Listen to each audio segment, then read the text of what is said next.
côté de moi un monsieur que je connais depuis des années maintenant, Eh oui. parce que ce monsieur a la joie, le plaisir d'officier au théâtre Mogador. Mais vous allez me dire, mais qu'est-ce qu'il fait là, dehors? Nous ne sommes pas à Mogador. Non, c'est Dominique Trottin, qui est le chef d'orchestre pour Madame Butterfly des opéras en plein air. Alors de Mogador à l'opéra en plein air, comment arrive-t-on à ce petit croisement? Je suis ce qu'on appelle un chef éclectique. Et pendant plus de 20 ans, j'ai dirigé beaucoup d'opéras un peu partout en France, en Europe, aux États-Unis. Il y a 5 ans, j'ai bifurqué un peu vers la comédie musicale. Donc depuis 5 ans, je suis à Mogador. On a fait le Fantôme de l'Opéra, qui a eu malheureusement, on a eu la malchance de ne pas le jouer. J'ai enchaîné sur Grise, sur Chicago, qui a eu un gros succès, et Ghost l'année dernière et l'année prochaine. Donc on prépare le Roi Lion pour le 11 novembre. Et là, je reviens à mes amours anciennes avec l'opéra et avec Madame Butterfly. Madame Butterfly, vous l'aviez déjà monté, je m'entends sur le terme monté? Oui, j'ai dirigé déjà 3 productions différentes de cet opéra, et dont cette production-là qui vient du Festival de Saint-Céré. Qu'est-ce qu'elle a de spécial, cette production? Alors, la production d'Olivier Desbordes est splendide parce que on parle du Japon, on parle du Japon traditionnel, on parle de l'impérialisme américain, et Olivier s'est beaucoup approprié de ces sujets-là en les modernisant un tout petit peu.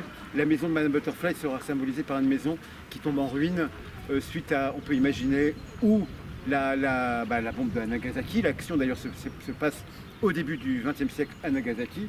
On peut imaginer ça, ou le tsunami qui a ravagé Fukushima et toute la région. Donc le sujet de Madame Butterfly est un sujet universel sur la femme, sur la religion, sur la liberté de la femme, etc. Et donc voilà, cette production théâtralement est très intéressante grâce à ça. Est-ce que le metteur en scène dirige aussi votre façon de diriger, si je peux m'exprimer? Alors, un spectacle d'opéra marche s'il y a une bonne entente entre un metteur en scène et un chef d'orchestre. Et on ressent quand on voit un spectacle si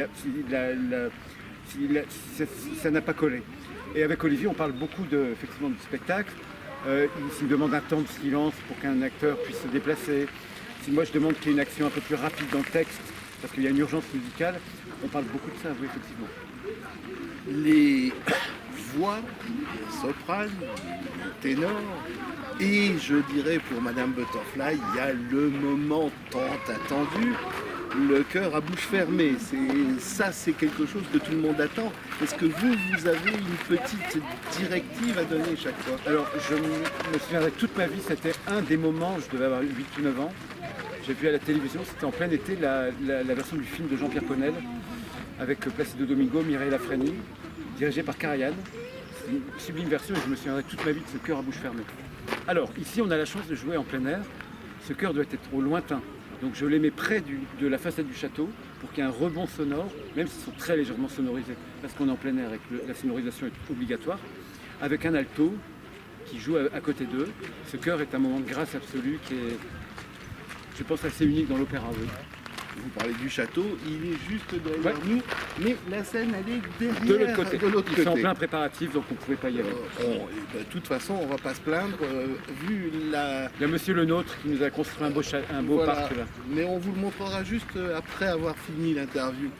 Moi j'aime les gens qui sont passionnés comme vous par la musique et qui n'ont pas de genre, puisqu'en fait, quand vous parlez de Grease, ça n'a rien à voir avec Madame Butterfly, c'est le moins qu'on puisse dire. Mais j'ai autant de plaisir à diriger l'un que l'autre. L'exigence musicale doit être la même dans les 2 types de spectacles.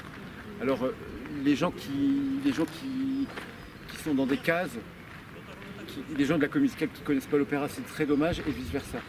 Et je pense qu'on peut avoir autant de plaisir à être au piano et à diriger 8 musiciens d'un spectacle feel good comme Grise, qui a très bien marché au Théâtre Mogador.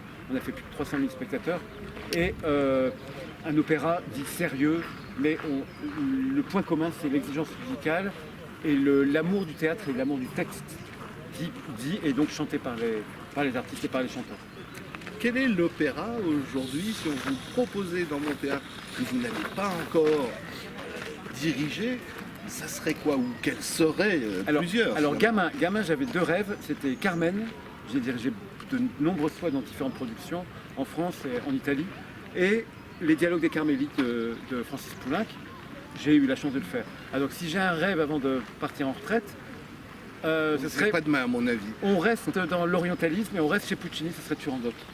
Parce que c'est le dernier ouvrage de Puccini qui a été inachevé. La dernière partie du dernier acte, c'est pas lui qui l'a composé.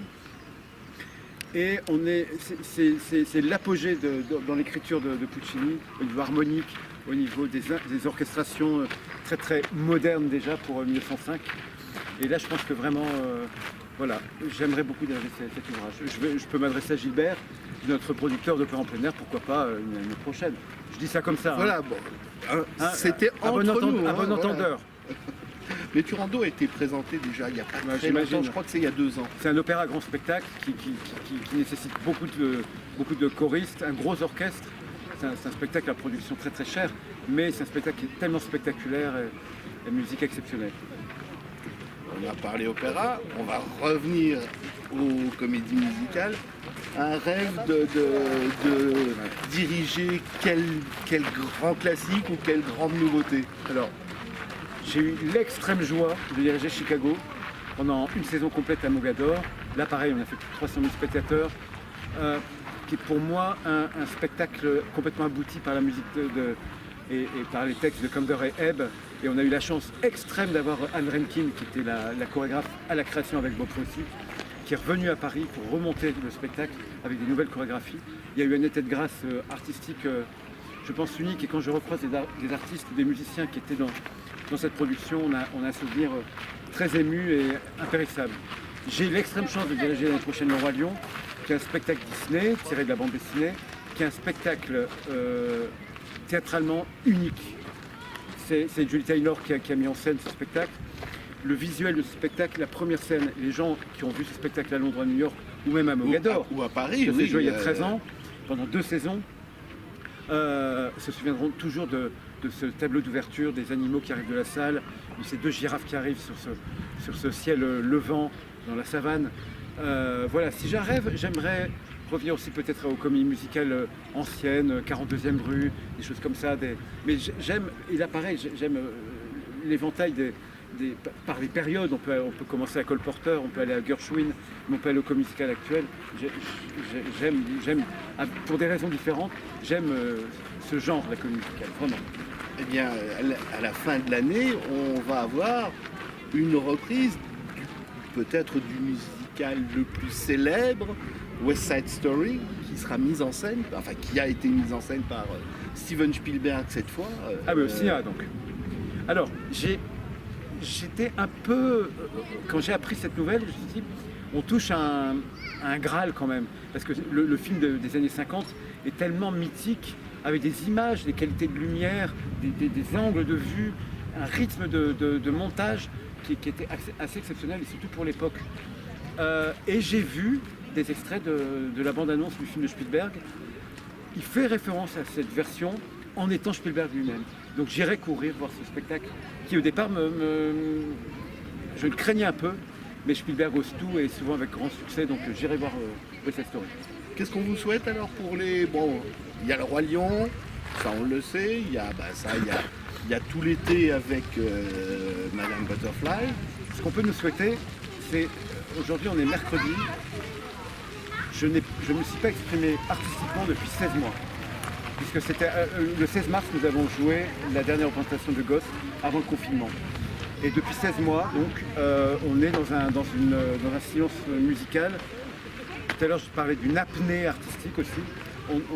J'ai travaillé, j'ai donné des cours au cours Florent, j'ai rencontré des artistes, j'ai fait travailler des chanteurs, mais on travaille aussi pour le public. Ce soir, c'est un événement pour nous tous. On est extrêmement émus déjà, en sachant qu'on va entendre des applaudissements. On travaille. On travaille, mais c'est une passion et on travaille pour le public.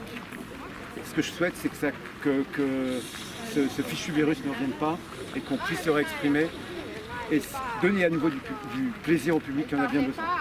C'est mon seul souhait. En voilà déjà un petit peu. Ce sera les premiers. On a promis de montrer... Ah oui, Monsieur Le Nôtre a bien travaillé. Hein. Voilà, donc je vais me mettre derrière la caméra cette fois-ci.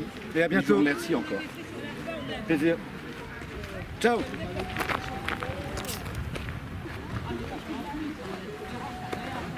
Bon, vous restez au spectacle.